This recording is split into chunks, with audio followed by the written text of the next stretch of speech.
Now I'm talking about mechanism of ascent of sap. The opinion are sharply divided as to what bring about upward movement of water in plants. Several theories has been proposed from time to time to explain the mechanism of ascent of sap. These theories are: number 1, vital force theory. This theory suggests that metabolic activity of living cell is responsible for the ascent of sap. A number of vital force theories has been proposed by different workers. Westermeyer was of the opinion that the force for upward conduction of water is provided by xylem parenchyma cell and that trachea and vessels simply act as water reservoir.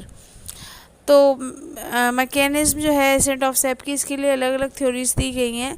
एक तो vital flows theory है, जिसे पहले जिसने दिया था वेजरमेयर ने. उनका ओपिनियन था कि वाटर का कंडक्शन जो ऊपर होता है उसके लिए जायरम पैरेन्काइमा सेल रिस्पॉन्सिबल होती हैं, और इसके अलावा जो ट्रैकिड और वेसल्स हैं जाइलम की दूसरी सेल्स, ये वाटर के स्टोर हाउस का काम करती हैं. According to relay pump hypothesis proposed by Godlewski 1894, upward movement of water is due to pumping activity of the cell of wood parenchyma and medullary ray brought about by periodic changes to their osmotic pressure.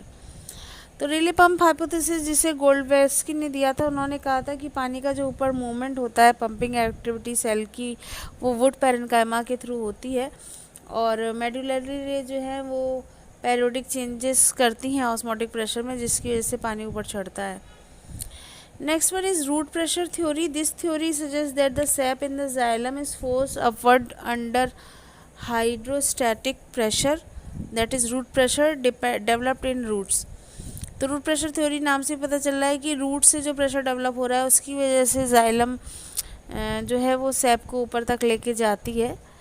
The theory seems to be applicable to plant like grape vines which generate considerable root pressure, but in many plants root pressure has not been observed at all, and in still others it is so low that it cannot account for upward translocation even up to a short distances.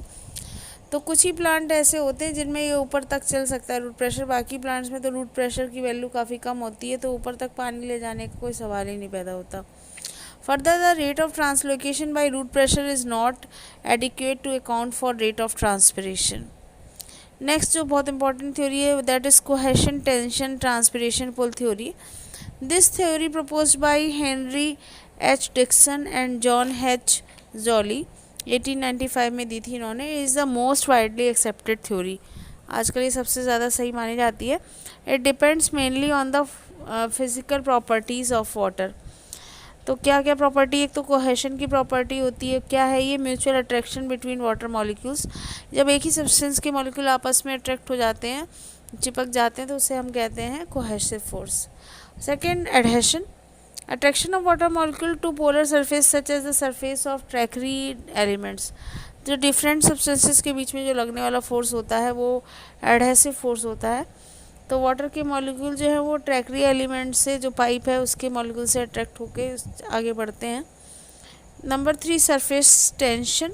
Water molecule are attracted to each other in the liquid phase more than to water in the gas phase. These properties give water high tensile strength, that is an ability to resist pulling force, and high capillarity, that is the ability to rise in thin tubes.